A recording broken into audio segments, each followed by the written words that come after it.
Salam l'équipe, salam la team des Z. J'espère que vous allez bien.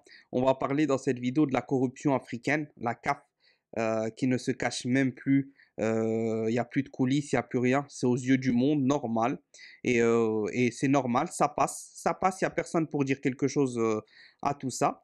La finale de Ligue des champions africaine va être donnée à Casablanca, donc pour la deuxième fois consécutive. C'est contraire à la loi. Donc ça sert à rien de venir parler pour ceux qui vont essayer de défendre ça. C'est contraire à la loi de la CAF. D'ailleurs, une finale doit toujours se jouer sur terrain neutre. C'est aussi la loi et c'est encore une fois contraire. Violation des lois de toutes parts.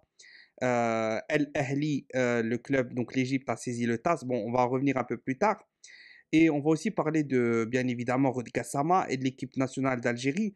Parce qu'honnêtement, j'ai pas fait de vidéo ces derniers jours parce que j'ai été très déçu des supporters algériens, je vous cache pas, qui, une fois la décision tombée, les propagations des médias, etc., se sont tout de suite tus, se sont tout de suite, entre guillemets, dit bon, on oublie, etc. De toute façon, on n'avait aucune chance. Bref, et ça, j'ai pas apprécié parce que l'important n'est pas d'aller au Qatar. L'important est de dénoncer la corruption pour que ça n'arrive plus et de démanteler les clans au sein de la CAF. Bon, une fois que ça c'est dit, avant de rentrer dans le vif du sujet, n'hésitez pas à vous abonner si vous êtes supporter de l'équipe nationale d'Algérie, à mettre un petit pouce bleu et à participer à un maximum en commentaire, qu'on débatte de tout ça dans le respect. Je vais vous montrer un petit défilé d'images. Donc comme vous voyez, le hashtag Stop CAF Corruption a été en tendance sur Twitter aujourd'hui. Donc il y a eu beaucoup de choses qui se sont dites. Je rappelle l'histoire. Bon, les Algériens ont tweeté en masse, les Égyptiens aussi qui sont en train de se faire léser. Comme vous voyez sur ce tweet, il n'y a pas un continent sur Terre où la finale s'est jouée dans les mêmes pays pendant 2 saisons consécutives. Mais bon, avec la CAF, tout est possible. On sait très bien ce qui va se passer. Donc, comme je vous ai évoqué précédemment, El Ahly va saisir le TAS et c'est tout à fait normal puisqu'il y a violation des lois. C'est interdit par la loi. Et donc, comme vous voyez ici, bien évidemment, les Algériens en ont profité pour rappeler ce qui était Gassama. Je vous invite à lire le tweet, mettre pause et lire sur ce qu'avait dit un Égyptien, comme quoi que Gassama était le chef des arbitres corrompus. Pourquoi? Et que la CAF a un petit groupe d'arbitres comme ça qu'ils ont sous la main et qui savent très bien les utiliser au bon moment. Donc, comme vous voyez, pour moi, je continue à dénoncer l'arbitrage de la CAF, la corruption à la CAF, etc. Et je vais pas m'arrêter là. Peu importe qu'on va au Qatar ou pas, je vais pas m'arrêter là. Je vais essayer d'en faire de plus en plus de vidéos sur cette chaîne et de dénoncer un maximum parce que il faut qu'on montre clairement avec des preuves, des lois, des faits, ce qui se passe et pourquoi on est lésé tout ce temps-là.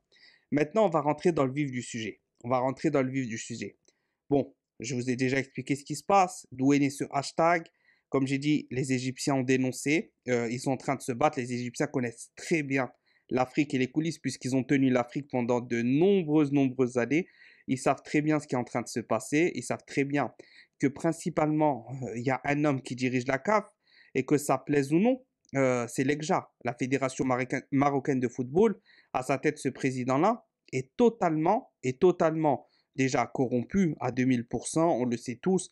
Il y a des membres de la CAF, l'ancien qui est décédé, la Fahmi, Allah yarhamou, il est décédé, il avait dénoncé l'EGJA.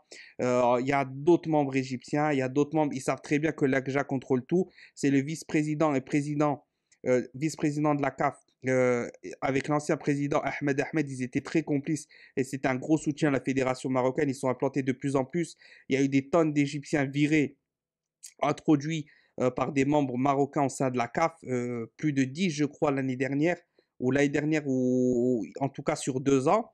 Et bref, ne cherchez pas à comprendre, c'est lui qui contrôle la CAF. Ennemi de l'Algérie à 100%, on en a déjà parlé dans d'autres vidéos dans le passé, etc. Après, moi, je voulais déjà en parler par rapport au Cameroun, mais j'ai dit qu'on va attendre la fin du dossier. Et ça va arriver sur lui, ça va arriver, on va en parler. On va remonter toutes les affaires, on va parler de tout ça. Après, bien évidemment, à pas confondre les peuples, les gouvernements et les institutions footballistiques. Cela qui veut confondre et qui est bête et qui fait exprès qu'ils confondent, il n'y a aucun problème. En tout cas, il ne faut pas confondre, on s'attaque à l'EGJA lui-même, l'individu, pas au pays, ni au gouvernement, ni ceci, ni cela. Donc voilà, ceux-là qui fait exprès de pas comprendre, qui regarde le premier mur, qui trouve le premier mur en face de lui, qui se cogne la tête bien fort dessus, ça m'est complètement égal. Maintenant, une fois que ça c'est fait, qu'est-ce qu'on doit faire nous? Déjà, les Égyptiens, là, ils sont en train de réagir, mais ça va pas suffire. Ça va pas suffire parce qu'il a trop de poids actuellement. Il a trop de poids depuis à peu près 2 ans. Depuis 2 ans, depuis Ahmed qui est installé depuis 2, 3 ans, je dirais, il a beaucoup, beaucoup, beaucoup de poids. Ils ont réussi à s'introduire. Ce qu'il faut faire maintenant, nous, il y a Amara normalement qui va introduire la CAF, donc ça va faire un Algérien. Il y en a un autre qui va introduire, il me semble, il y en aura deux.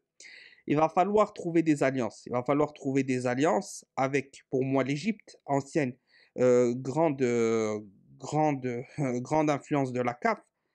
Donc ils savent comment faire. Donc ils ont juste besoin d'aide et d'alliés. Et nous, on a besoin d'aide et d'alliés pour changer la donne maintenant. Donc il va falloir s'introduire avec l'Égypte. Il va essayer falloir de trouver le Mali, pardon, la Tunisie, qui sont toujours lésés par l'arbitrage. Avec l'Algérie, grande puissance d'Afrique, on parle là pas de foot, mais géopolitique, et l'Égypte, parmi les deux plus grandes, parmi les trois plus grandes puissances d'Afrique, l'Égypte, l'Algérie, si on arrive à être alliés, la Tunisie nous suivra par rapport à ses relations diplomatiques avec l'Algérie et l'Égypte. Il faut introduire le Sénégal avec nous, qui pèse en Afrique sur la scène footballistique et qui est tout le temps lésé, qui n'a aucune influence. D'ailleurs, ça se joue entre le Maroc et le Sénégal s'est enlevé pour arbitrer cette finale comme par hasard. Il faut aussi introduire un maximum de petites équipes parce que chaque voix compte. Le Mali, d'autres équipes comme ça, le Niger avec qui on a de bonnes relations, etc., etc. Donc voilà comment que ça doit se passer. Concrètement, la corruption, elle est là, elle est présente depuis longtemps. Et le problème, c'est que là, nous, on est une cible de choix. On est une cible de choix par rapport au contexte géopolitique et par rapport à la rivalité footballistique. Donc, il faut absolument introduire cette CAF. Il faut démanteler les clans. Il faut démanteler plutôt le clan qui gangrène et qui contrôle tout à la CAF. Et on va en parler en détail. Là, c'est juste une petite introduction parce que ça a fait du bruit et qu'il fallait en parler. Mais en tout cas, on va en parler, on va rentrer dans le détail dans tout ça. Quoi qu'il arrive, pour moi, je vous l'ai dit, le combat n'est pas fini. L'Algérie va aller au TAS. Il y a apparemment des rumeurs. En tout cas, on n'a pas de retour de ce dossier éthique ou de discipline que l'Algérie a déposé. Est-ce que vous avez vu un truc sur ce sujet-là? Aucune. Aucune, aucune. La FAF nous a parlé que d'un retour de la commission arbitrale. Donc, comme je dis, rien n'est clair. La FAF ne communique pas. Communication zéro. Mais en tout cas, c'est pas fini. C'est pas fini. L'important n'est pas d'aller au Qatar. L'important, c'est qu'il y ait des erreurs qui soient reconnues. L'important est d'introduire la CAF. L'important est de surtout démanteler ce clan-là qui va nous nuire tant qu'on ne sera pas fort au niveau de la fédération et au niveau du poids qu'on va peser sur la scène africaine. C'était tout pour cette vidéo. Total soutien en temps normal, je soutiens aucune équipe pour cette finale, mais là, total soutien à El Ahly parce que la justice, c'est pas normal. Et donc, on espère qu'il y aura gain de cause au TAS. On espère qu'il y aura gain de cause au TAS pour eux. Et pour nous, l'Algérie, le combat n'est pas fini. Tahia l'Algérie.